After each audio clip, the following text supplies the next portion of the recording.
Okay, let's dive into the story of Jericho, Joshua chapter 6. Most people, when they think about it, they picture this, swift, amazing victory. Yeah, like the walls just came tumbling down, end of story, smooth sailing. Right. But when you actually look at the source material, the process itself was, well, anything but smooth. It was actually pretty strange. Oh, completely strange. And the military strategy, it defied all human logic. Joshua himself, the leader, he didn't even come up with it. He didn't. So where did it come from? He apparently got it right at the last minute from the commander of the Lord's army. It was this divine plan, almost designed to make zero sense from a purely military perspective. Wow. Okay. And wasn't there something else? Like before God even gave him this bizarre plan, Yeah. he actually told Joshua the outcome. Exactly. That's key. God apparently says, "See, I have delivered Jericho into your hand, its king, and its mighty men of valor." So, victory declared before step one. Right. Guaranteed win, which makes you wonder. Why the whole elaborate 7-day performance then?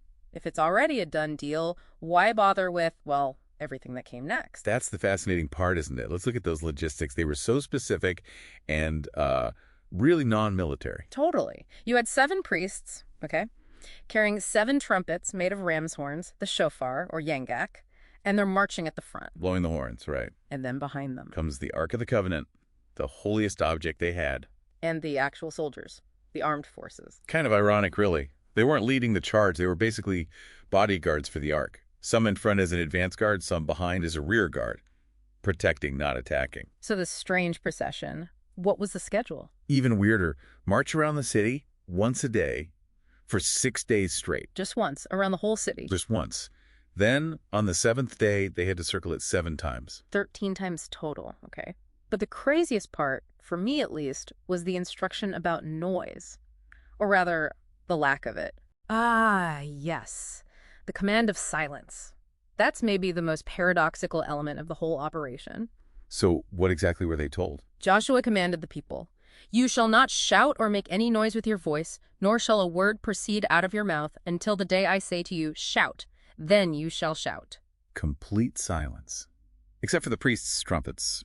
Exactly. Only the horns. Otherwise, total silence from this entire marching group. Imagine that.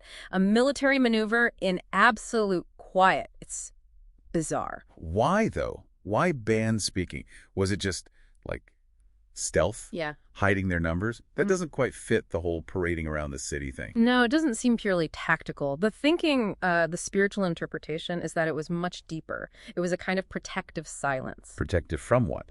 The enemy. From themselves, actually. Remember the Israelites' track record up to this point? There's this long history of complaints, doubting God, doubting Moses. Ah, right. The grumbling in the desert. Always second-guessing the plan. Precisely. So imagine them marching around day after day, doing something that makes no earthly sense if they were allowed to talk. Oh, I can hear it now. This is crazy. Is Joshua out of his mind? This will never work. Exactly. That disbelief, that negativity, it could spread like poison through the camp. It could undermine the whole thing from the inside out. So the silence wasn't just about being quiet externally. It was about stopping that internal conduit of sin, as some sources put it, blocking the complaints before they could even start. That seems to be the idea. It forced them into this intensive training of faith. They had to shut off the noise of the world, sure, but also the noise of their own anxiety, their own doubts, their own clever plans. And instead of their voices, the only permitted sound was the blast of the ram's horns, which is often seen as symbolizing God's presence, God's voice, God's command. So for 6 days, they practiced obedience to this, frankly, incomprehensible command, moving their feet only when they heard that sound, trusting God's word over their own judgment. It was training to listen, training to obey, training to trust, even when, maybe especially when, it made no sense to them.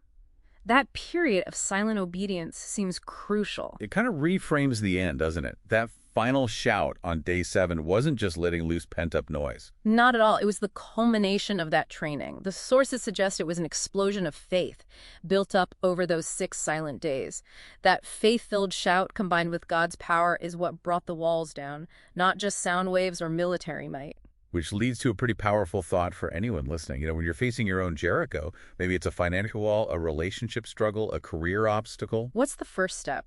We tend to immediately start strategizing, planning, maybe complaining or venting our anxiety. Right. We make noise, we devise our human plans, but maybe the first necessary step is actually the opposite. Maybe it's about cultivating a faith of silence, purposefully quieting the external chaos, yes, but also that internal chatter, the doubts, the fears, the complaints, And instead, training ourselves to listen, to wait, to tune in for that voice of command, trusting that the guidance will come, even if the path seems illogical at first. It's a challenging idea.